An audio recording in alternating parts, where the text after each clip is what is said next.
छत्रपती संभाजीनगरमधून आहे। छत्रपती संभाजीनगरमध्ये प्रियकरानेच प्रियसीचा खून करून पुरून टाकल्याची धक्कादायक घटना समोर आली आहे। महापालिकेच्या आयुष्यमान रुग्णालयात कार्यरत असलेली मोनिका निर्मळ हिचा तिच्याच प्रियकर शेख इरफान शेख पाशा याने लासूर स्टेशन येथील आपल्या शेतात नेऊन आधी मोनिकाचा खून केला। त्यानंतर मृतदेहाची विल्हेवाट लावण्यासाठी त्याने शेतातल्या एका पडक्या खोलीत मृतदेह पुरून टाकला।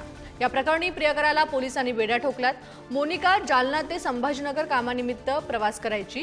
रेल्वे स्टेशनवर दुचाकी पार्किंग करताना तिची ओळख पार्किंग कर्मचारी पशेख शेख सोबत झाली। दोघांमध्ये वर्षभरांपासून प्रेमसंबंध होते। 6 फेब्रुवारीला संभाजीनगरला ड्युटीवर गेलेली मोनिका रात्री उशिरापर्यंत जालन्यात घरी न आल्याने आईने पोलिसात धाव घेतली आणि संपूर्ण प्रकार समोर आला।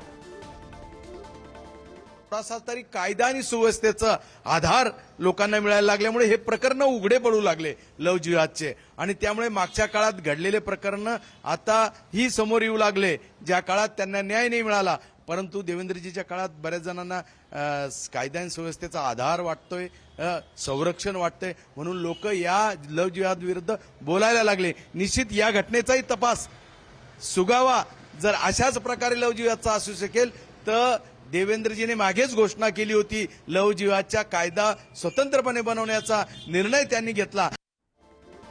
तर आपले प्रतिनिधी सचिन जिरे आपल्या सोबत आहेत। एकीकडे सचिन, आज बघतोय आपण की लव जिहाद विरोधी कायदा हा राज्यात करण्यात येणार आहे, आणि दुसरीकडे संभाजीनगरची ही धक्कादायक घटना आहे। काय अधिकचे अपडेट आहे?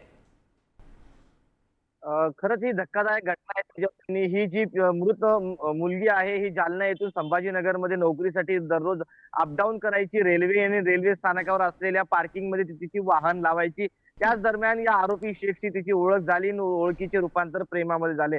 मात्र 6 तारखेला जेव्हा ती छत्रपती संभाजीनगरमध्ये आली, त्यानंतर आरोपी जो शेख आहे त्याने तिला संभाजीनगरमधील लासूर येथील शेतामध्ये घेऊन गेला। शेतामध्ये जो पडीक घर होतं त्या ठिकाणी त्याची हत्या केली।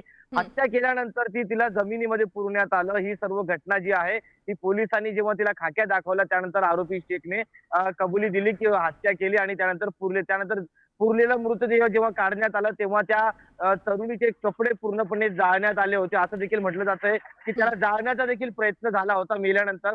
मात्र त्या आता हे कपडे पोलिसांनी हस्तगत केलेले आहे। पोलिसांनी शवविच्छेदन देखील केलेलं आहे। मात्र या घटनेनंतर आता आरोपीला पोलिसांनी अटक केली आहे। मात्र घटनेनंतर एकत्र सर्वत्र खळबळ उडालेली आहे, आणि या घटनेचा लव जिहादशी देखील संबंध जोडला जात आहे। भाजपचे नेते संजय केनेकर यांनी अशी मागणी केलेली आहे, हा जो हत्येचा प्रकरण आहे याला लव जिहादच्या अनुषंगाने याचा तपास केला गेला पाहिजे। त्यामुळे साहजिकच आहे आता हा लव जिहादचं प्रकरण आहे की मग नेमकं इतर कुठला प्रकरण आहे हे पाहणं महत्वाचं राहणार। मात्र या नराधमाने एका 30 वर्षीय मुलीची निर्गुणपणे हत्या केलेली आहे, आणि तिला हत्येनंतर तिला जमिनीमध्ये पुरल्याचं आता समोर आलेलं आहे। तेजस्विनी, धन्यवाद सचिन। खरं तर संभाजीनगरची ही धक्कादायक घटना आहे, या घटनेकडे आपलं लक्ष राहीलच, पण धन्यवाद तुम्ही दिलेल्या या माहितीसाठी।